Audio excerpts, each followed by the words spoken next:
souhaitons une bonne et heureuse année.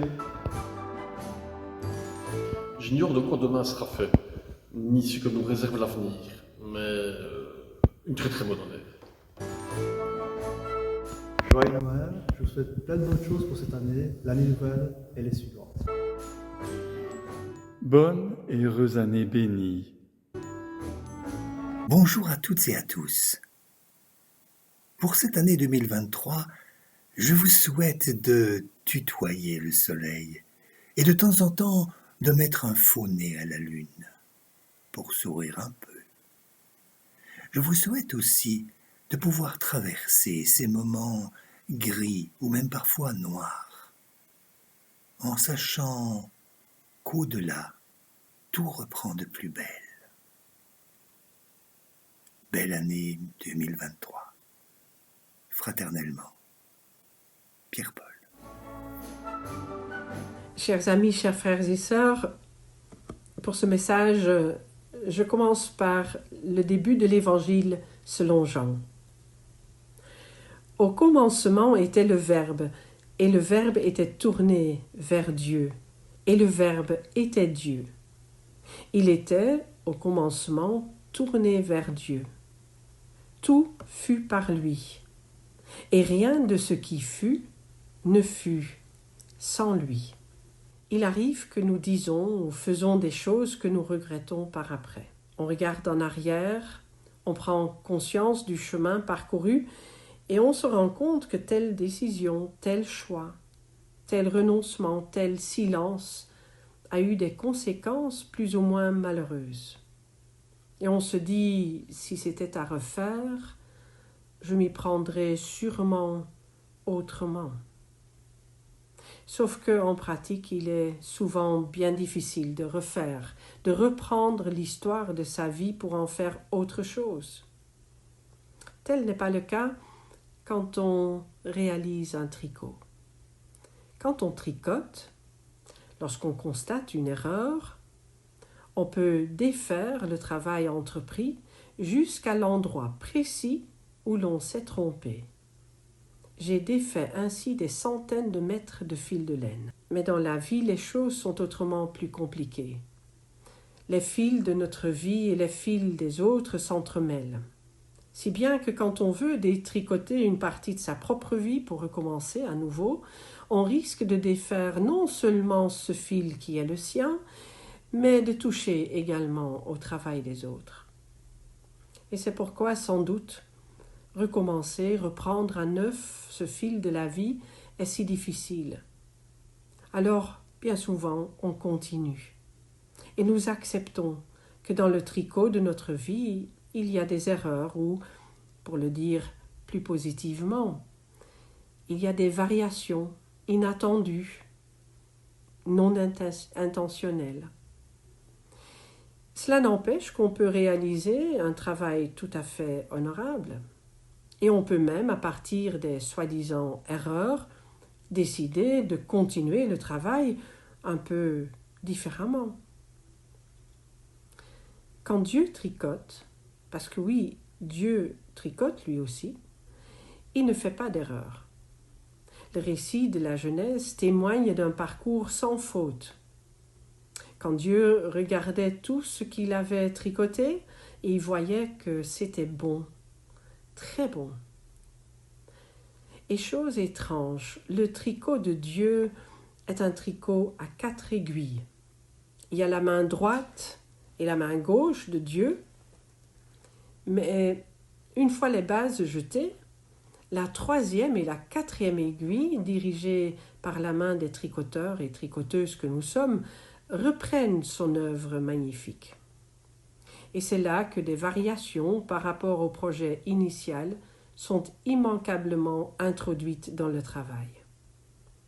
Quand Dieu voit que c'est bon, beau, agréable, ce travail de coopération avec l'homme, il se réjouit. Et quand il voit que ce travail ne ressemble plus à rien, il lui arrive non seulement de détricoter jusqu'à l'erreur, mais de détricoter tout pour reprendre son travail depuis le début.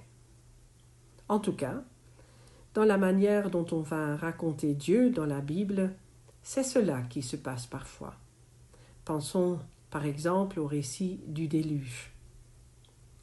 L'avènement de Jésus peut être compris comme une énième reprise du tricot par celui qui l'avait commencé. Et Dieu reprend les choses comme un nouveau départ. Au commencement était le Verbe, et le Verbe était tourné vers Dieu, et le Verbe était Dieu.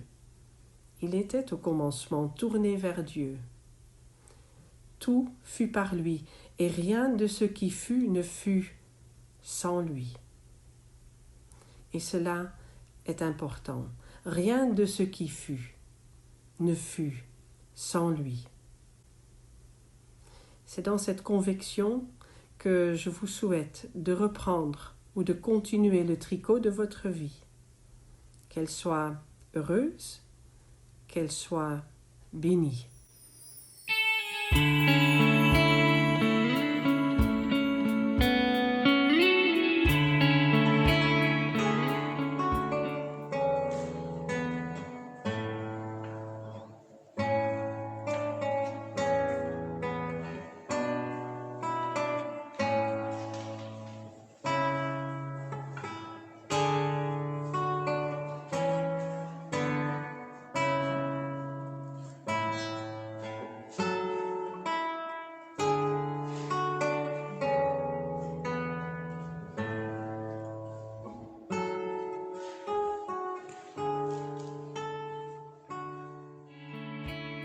Bonjour, Myriam et moi vous adressons notre bonjour cordial et fraternel. Et pour cette année 2023, foi, amour et paix. Bonne année. Bonjour les amis de Lambert-le-Bègre. Je vous souhaite à tous une bonne année et j'espère qu'on pourra peut-être se revoir un dimanche ou l'autre. À tous, bonne santé et beaucoup de bonheur. Au revoir. À la prochaine peut-être, si je suis encore là.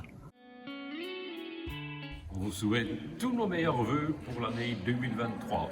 Bonne année! Nous, Gédéon et Mara, vous souhaitons une bonne année 2023. Bonne année! Nous vous souhaitons une très bonne année 2023 avec plein de joie, d'amour et de paix. Bonne année! Je vous souhaite à tous et à toutes un très joyeux Noël et une année bénie. Joyeux Noël à tous et bonne fête à tout le monde. Un joyeux Noël, chers tous, et bonne année 2023. Meilleurs vœux. L'entraide vous souhaite une bonne et heureuse année.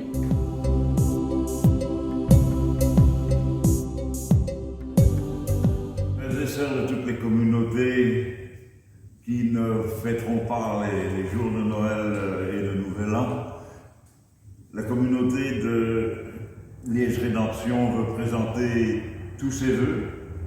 Que cette année soit pour chacun et chacune l'occasion de pénétrer davantage au cœur du message de Noël et qu'au cœur de chacun, chacune naisse une étoile nouvelle qui ouvre tous les cœurs aux misères de ce monde qui sont innombrables pour le moment. Que nulle part un cœur puisse rester blessé, douloureux, si nous sommes là pour le soutenir. Joyeux Noël!